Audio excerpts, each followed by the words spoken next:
Hi, my name is Andrea Tench, and I just want to share today about my family and our experience with Grace Arbor. About 3 years ago, um, our grandmother came to live with us, and she's affectionately known to everyone as Miss Katie. And each day we were at home, and I thought, I need something for her to do. We had moved her from Boston, and I didn't want to see her live out the rest of her life just sitting at home um, doing laundry, basically, was what she was doing. And so as I talked to um, some of the people from hospice care that would come into our home to service our family, one of the social workers suggested Grace Arbor. And so I thought, well, at least, I'll at least come check it out and see. And so we decided to come one day, and we spent the day, had lunch, did activities, had a great time. And I thought, this is a great place. I want her to come back. So she started coming, and that was about 3 years ago. And mind you, she was 92 years old, but she was a feisty 92-year-old. She wasn't your little um, pushover. So, and she started coming each day. But each morning, as I would try to get her ready to come, she didn't like getting up in the mornings. The mornings were not her thing. But once she walked through the doors at Grace Arbor, suddenly, we saw a whole different person. It was like the queen had arrived. She loved it the moment she stepped through the door. And half the time, they had no idea what it took to get her out of bed. And so many times, some of the volunteers would just come and hug, and I was like, thank you. It took everything to get her here. But once she got to Grace Arbor, she loved it. She loved it. At the end of the day, I'm dragging her out of Grace Arbor, the same place, mind you, that she didn't feel like getting up to go. But before she would leave each day, she had to get her prayer requests in.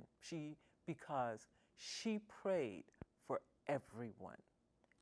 When she was taking those prayer requests, it was because she was planning to go home and pray for each person. And one of the things she would say, because she had Alzheimer's, I'd hear this pretty much every day. She said, it doesn't matter what color you are. They treat everyone the same. They treat everyone the same. I heard this every day, because that's how she felt every day. And at 92, she'd seen a lot. She grew up in the South, and she'd seen a lot. But to be in a place where she felt like, I'm going to be treated just the same as the person next to me, no matter what the color of their skin is, that meant a lot. That meant a lot. And it was good to see that she felt like that. And let me tell you, Kevin was her piano player. That wasn't the Grace Arbor piano player. He was her piano player, because Kevin knew every day before she left, he had to play her song.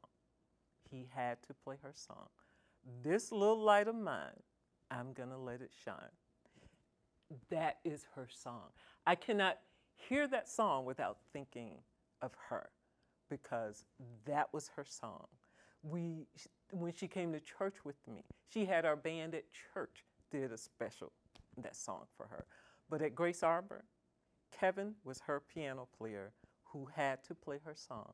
And he did. He did every time. And I knew when I came, we weren't going to rush out, because, she had given her prayer requests and everything else. So I would usually come in about half hour before time was up, because, I wanted to sing This Little Light of Mine too. So we had a great time, but it was just such a help to our family. She started off coming one day a week. We thought, well, we'll just see. Then she moved to 2 days a week. And I think before the end, she was probably up to about 3 days a week, and we were about to switch to 4, because she just loved it. She just, She didn't like getting up, but she loved it. She loved being there. These were her friends, and these were her relationships. And I was so glad that she felt like this was her place. This was her place. And I would hear her on the phone when we would have other relatives call, and she would say, yeah, you know, at the center. So that's what she called it, the center. At the center, we did blah, blah, blah. And at the center, we had, and it was so encouraging to hear that because it was her place. She felt like it was her place.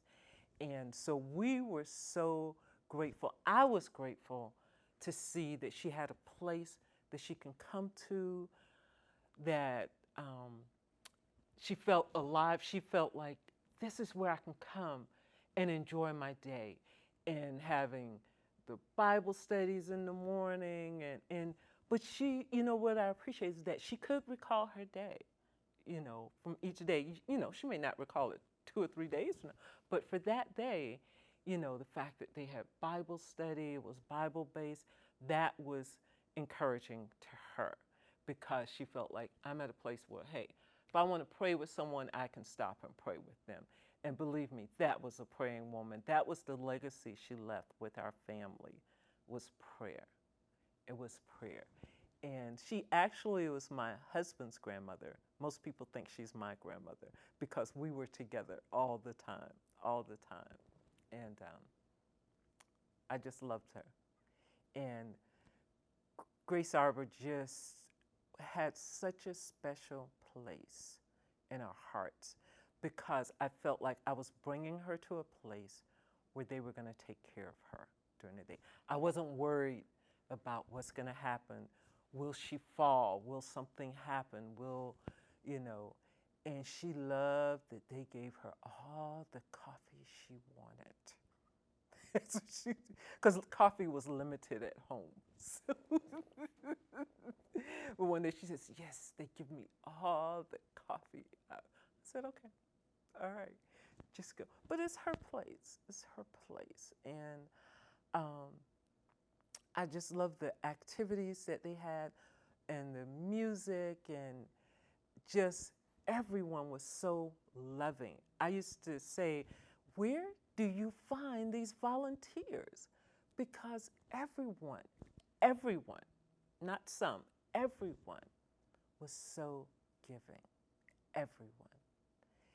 And Nana, we call it Nana, but she passed away last year. And that was really tough. That was really hard. But at her funeral, seeing so many faces from Grace Arbor there meant a lot to our family and our extended family. So many people mentioned, it's like, all these people from Grace Arbor were, you know, a place we had been telling them about, and now they're seeing the people there.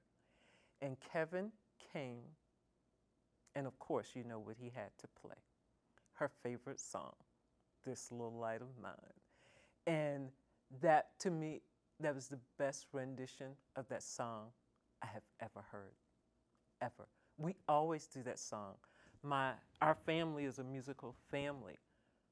That was the best rendition of that song I had ever heard. I felt like we sang her into the arms of Jesus. I mean, because that was her song. That was her song.